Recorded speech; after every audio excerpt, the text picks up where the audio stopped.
तो नमस्कार दोस्तों, परम एजुकेशन के यूट्यूब चैनल पे आप सभी दोस्तों का स्वागत करते हैं। आज की क्लास में हम बात करेंगे सीडीपी के सबसे महत्वपूर्ण टॉपिक्स जो कि आपके पेपर 1, पेपर 2 की तैयारी करने वाले छात्रों के लिए सबसे महत्वपूर्ण है, क्योंकि पेपर 1 और पेपर 2 में लॉरेंस कोहलबर्ग के नैतिक विकास के सिद्धांत से आपके याद रखिएगा 2 से 3 नंबर श्योर है कि पूछे जाते हैं और हर वर्ष 2 से 3 नंबर पूछे जाते हैं। तो आज की क्लास शुरू करने से पहले बता दें कि जितने भी लोगों ने अभी तक हमारे चैनल को सब्सक्राइब नहीं किया तो सब्सक्राइब कर लीजिए, साथ में शेयर कर दीजिए अपने अपने ग्रुपों में, ताकि अधिक से अधिक लोग हमारे चैनल से जुड़ सकें और परम एजुकेशन टेलीग्राम चैनल को ज्वाइन करके पीडीएफ प्राप्त कर सकते हैं। तो शुरू करते हैं आज के पहले टॉपिक से। तो याद रखिएगा, हर एक टॉपिक्स को आप लोग लिखिएगा या फिर याद कर लीजिएगा या फिर स्क्रीनशॉट ले लीजिएगा। तो सबसे पहले टॉपिक्स हमारा बनता है यहाँ पे लॉरेंस कोहलबर्ग। लॉरेंस कोहलबर्ग का पहला जो यहाँ पे टॉपिक्स हमारा है, इसके अंतर्गत हम ये जानेंगे कि नैतिक विकास का सिद्धांत किसने दिया है। तो याद रखिएगा, कोहलबर्ग ने दिया है। कोहलबर्ग ने नैतिक विकास का सिद्धांत दिया है। अगर वहीं पे दूसरे टॉपिक्स की बात करें तो इनका ये सिद्धांत जो है पियाजी की तरह ही इनकी कहानी और कथन पर पद्धति पर आधारित है, जिसमें इन्होंने याद रखिएगा एक हिंज नामक व्यक्ति की कहानी को सुनाया जो कि अत्यंत प्रसिद्ध है। इसमें उनकी पत्नी को क्या था, कैंसर था। जो हिंज नामक व्यक्ति था उसकी पत्नी को कैंसर था और इन्होंने ये कहानी कम से कम 10 से 16 वर्ष के जो बच्चे हैं, लड़कों हैं, उनको भी सुनाया था, उन्हीं को सुनाया था और उस कहानी पर आधारित कुछ प्रश्न पूछा था और उन प्रश्नों के माध्यम से उन्होंने जाना कि क्या सोचते हैं बालक 10 से यहाँ पे 16 वर्ष के। तीसरा हमारा ये करा है कि इन लड़कों को के दिए गए उत्तरों के से ही इन्होंने इस सिद्धांत के 3 स्तर बताए हैं और वो 3 स्तर कौन कौन से हैं। तो पहला जो कि यहाँ पे करा है कि उनके सिद्धांत में 3 शब्द महत्वपूर्ण हैं। पहला है नैतिक दुविधा, दूसरा है नैतिक तर्कड़ा और तीसरा है नैतिक कार्यवाही। तो इतना याद रखिएगा, हिंज नामक व्यक्ति है, उसकी पत्नी को कैंसर है और उस कैंसर के कहानी को माध्यम बनाकर इन्होंने 10 से 16 वर्ष के बालकों को कहानी सुनाई और उस कहानी के माध्यम से प्रश्न पूछा और प्रश्न पूछकर इस सिद्धांत का यहाँ पे निर्माण किया। और वो सिद्धांत कौन कौन से हैं, नैतिक दुविधा, नैतिक तड़कड़ा और नैतिक कार्रवाई। इसके अंतर्गत क्या आता है, चलिए देख लेते हैं। इसके अंतर्गत इन्होंने पूछा, नैतिक दुविधा के अंतर्गत इन्होंने पूछा कि नैतिक यहाँ पे विकल्पों एवं के बीच में किसी एक चयन को करना है तो पैदा करने वाले असमंजस को स्थिति क्या कहती है। नैतिक दुविधा का मतलब है किसी एक को चुनना हो। मान लीजिए आप दवाई लेने गए, दवाई की दाम महंगा है, आपके पास पैसे नहीं है, तो वो व्यक्ति चोरी करके लाता है, तो उस समय उस परिस्थिति में क्या करना चाहिए, तो इसे कहा जाता है नैतिक दुविधा। और दूसरा हमारा जो है यहाँ पे टॉपिक्स है, दूसरा है यहाँ पे नैतिक तर्कड़ा। इसके अंतर्गत क्या आता है, देखिए नैतिक दुविधा में क्या होता है, नए विचारों को चयन करना होता है या फिर क्या करना है। लेकिन नैतिक तर्कड़ा क्या होती है, सबसे पहले बात तो ये तर्कड़ा क्या होता है। तर्कड़ा ये होती है कि तार्किक चिंतन किस प्रकार से किया जाए, जिसमें बताया गया है कि नैतिक विकल्पों ए और बी यानी ऑप्शन अगर आपके पास 2 है तो उसमें से किसका चयन करना है। किसी एक का चयन करने के लिए होने वाली तर्क यहाँ पे तार्किक चिंतन को क्या कहा जाता है कि नैतिक तर्कड़ा कहा जाता है। लेकिन वहीं पे ऑप्शन नंबर अगर सी कहा रहा है नैतिक कार्यवाही, नैतिक कार्यवाही के अंतर्गत यहाँ पे बताया गया है कि नैतिक तर्कड़ा के बाद चयनित विकल्प को वास्तविक में उतारना। मतलब क्या है, आपने ऑप्शन ए और बी चुना, चोरी करना या फिर पैसे कहीं से जुटा लाना, उसमें से जो ऑप्शन आप चुन रहे हैं उसको वास्तविक जीवन में उतारना ही क्या है, नैतिक कार्यवाही है, यानी उस पर कार्य करना होता है। आगे बढ़ रहे हैं यहाँ पे नेक्स्ट टॉपिक से, सिद्धांत से जुड़े प्रमुख जो तत्व हैं उसके आधार पे देखते हैं क्या कह रहा है हमारे यहाँ पे। ये बता रहा है कि इस सिद्धांत में 3 स्तर तथा प्रत्येक स्तर में 2 चरण बताए गए हैं। याद रखिएगा, कोहलबर्ग के नैतिक विकास के 3 चरण बताए गए हैं। 3 चरण में प्रत्येक स्तर को 2 बांटों में बांटा गया है।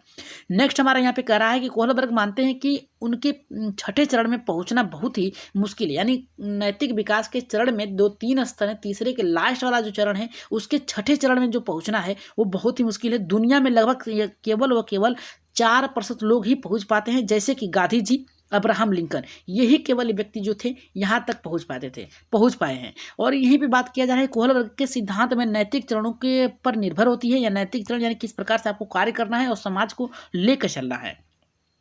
नेक्स्ट हमारा यहाँ पे कह रहा है कि नैतिक विकास के 3 चरण हैं। पहला जो चरण है पूर्व नैतिक अवस्था, जिसके अंतर्गत ये माना गया है कि 4 से 10 वर्ष के जो बालक होते हैं नैतिक यहाँ पे पूर्व नैतिक अवस्था के अंतर्गत आते हैं। पूर्व नैतिक अवस्था क्या होती है, 4 से 10 वर्ष की होती है। इसमें क्या होता है, इसके अंतर्गत बताया गया है कि दंड और आज्ञा पालन, दंड और आज्ञा पालन की बात किया गया है कि कुछ भी गलत सही नहीं है, इसके लिए दंड मिले बस यही गलत है। जैसे हिंज ने दवा नहीं चोरी करनी चाहिए, अगर वो पकड़ा गया होता तो पुलिस उसे पीटती। मतलब ये क्या है कि आप कोई गलती कर रहे हैं, अगर पकड़े गए तो दंड मिलेगा, याद रखिएगा। तो यानी दंड से बचने के लिए आपको आज्ञा का पालन करना पड़ेगा।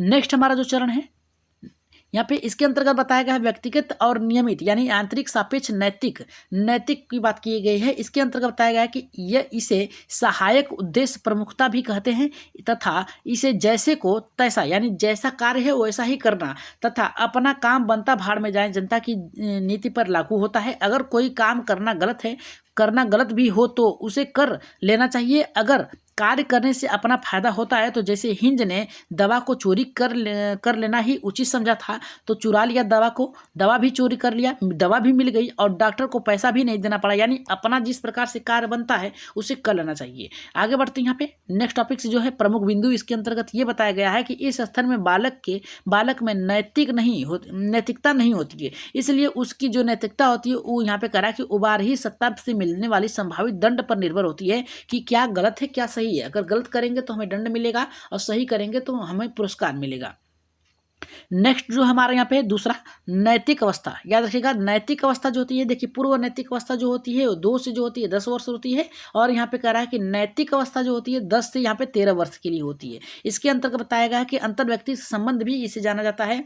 अगर याद रखिएगा अगर किसी कार्य को करने से फायदा न हो तो उसे भी कर लेना चाहिए। अगर कोई कार्य करने से हमारी छवि अच्छी बनती है तो जैसे कि अगर हिंज अपनी बीवी से प्यार नहीं करता तो उसके लिए दवा चोरी नहीं करता, याद रखिएगा चोरी करना चाहिए थी, लेकिन उन्होंने वह लोगों को निगाह में अच्छा पति बन सकता है इसलिए उसने क्या किया वहाँ पे चोरी किया।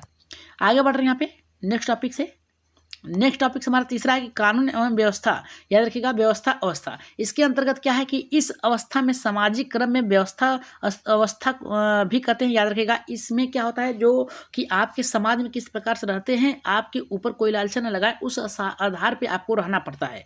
किसी कार्य को करने से छवि बनती है, फिर भी याद रखिएगा छवि अच्छी बनती है तो उसे नहीं करना चाहिए अगर वह कानून और नियमों के खिलाफ हो। याद रखिएगा अगर कोई कार्य कर रहे हैं वो गलत है लेकिन आपकी छवि बन रही है तो वो कानून के खिलाफ है तो आपको वो कार्य नहीं करना चाहिए।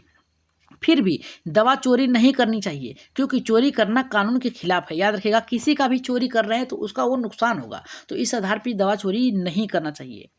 नेक्स्ट हमारा है उत्तर नैतिक अवस्था जो कि आपकी 13 से 16 वर्ष की है। इसमें सामाजिक अनुबंधन और यहाँ पे कह रहा है कि व्यक्तिगत अधिकार, याद रखिएगा इसके अंतर्गत बताया गया है कि कानून के समाज, याद रखिएगा कानून को समाज के साथ संतुलन बनाए रखने के लिए बनाना चाहिए, लेकिन अगर कानून समाज के रास्ते पर आता है तो कानून तोड़ देना चाहिए।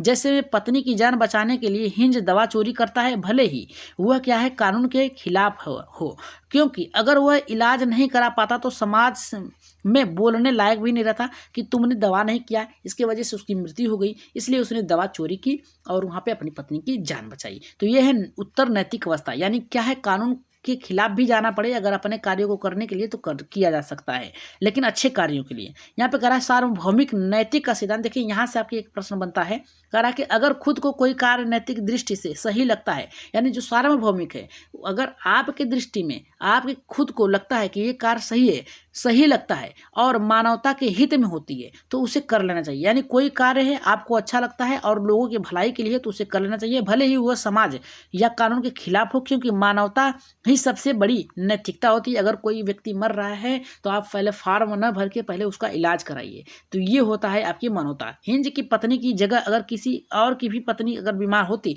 तो उसे दवाई चोरी करनी चाहिए, भले ही उस समाज के चरित्र ही कहे जाने वाले प्राणों की रक्षा करना सबसे बड़ी यहाँ पे कराया नैतिकता है, भले ही हम व्यक्ति को न जानते हुए, यानी किसी व्यक्ति को न जानते हुए भी उसकी सहायता करना, ये होती है सार्वभौमिक नैतिकता का सिद्धांत। नेक्स्ट हमारा जो है यहाँ पे आलोचना के अंतर्गत क्या बताया गया है, कोहल वर्ग का प्रयोग सिर्फ बालकों पर हुआ, इसलिए महिला मनोवैज्ञानिक यहाँ पे कह रहा है कि कोरोल, यहाँ पे कह रहा है कि दूसरा गिलिगन, याद रखिएगा यहाँ पे कैरोल गिलिगन ने उनके सिद्धांत की महिला नैतिकता पर कुछ न लिखने के कारण उसकी आलोचना की, यानी इसमें इनका मत था कि महिलाओं को भी इसमें जोड़ा जाए। दूसरा कह रहा है कैरोल यहाँ पे गिलिगन मानती थी कि पुरुषों को नैतिकता में न्याय अधिक और महिलाओं को नैतिकता में देखभाल अधिक होती है और इसका सिद्धांत न्याय से अधिक है। दूसरा हमारा तीसरा कह रहा है कि इसके चरण में सभी संस्कृतियों के एक जैसे हैं जो कि संभव नहीं है, यह भी उनकी आलोचना थी।